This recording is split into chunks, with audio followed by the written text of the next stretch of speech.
Time for wheat harvest in Kansas. Farmers are making final preparations ahead of long days in the field.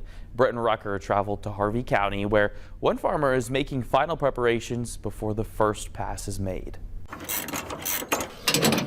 Second-generation farmer Austin Hebert knows this rhythm all too well. Wheat harvest isn't just a season, it's a race against time, weather, and breakdowns. And the starting line closer than ever. We're going to be as ready as we are, I guess. But before a single stalk is cut, the work starts early. Wintertime, you know, we kind of get a general look over. We kind of have a dry spell, you know, or late spring, and so that's generally when we start working on our equipment. Every machine tuned, every forecast watched, especially this year after weeks of heavy rain. Drought's hard on everybody, and you know, now we've got rain and it seems like we might have some decent crops out there, and the prices are less than optimal. So, you know, it's what can you do, I guess. Austin says it's a constant trade-off. Rain helps the crops, but not always the paycheck. And when it is time to cut, there's no waiting around. You run pretty hard. When it's time to go, it's time to go. And number one, it's your paycheck, right? Like, that's your livelihood, so that's what people depend on to live. So when the money's out there and it's time to go, then people want to put that money in their wallet, and you can't blame them for that. And once the wheat is cut from this field, it doesn't slow down. From the field to the elevator. It gets pretty hectic, it's pretty crazy. This is where harvest meets the market, and speed still matters.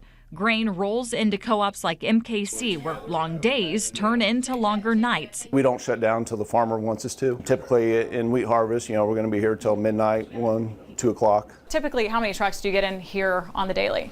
Typically, we're going to get in anywhere between 600-700 trucks. The busiest day of the year, we'll be looking at 800 to 850 trucks in a given day. Harvest is high speed, high stakes. And with all the risk, it's fair to ask, why do it? For Austin, it's not just a job, it's who he is. It's in your blood. You love it. And, you know, it's like any other job, I suppose. There's days that you wonder why you do it, but then you go back the next day and it's a new day and you're like, I love this and this is where I want to be. All right, make sure to join Britton Rucker every Sunday for Eye on Agriculture. That airs Sunday evenings at 9:50 here on the KSCW.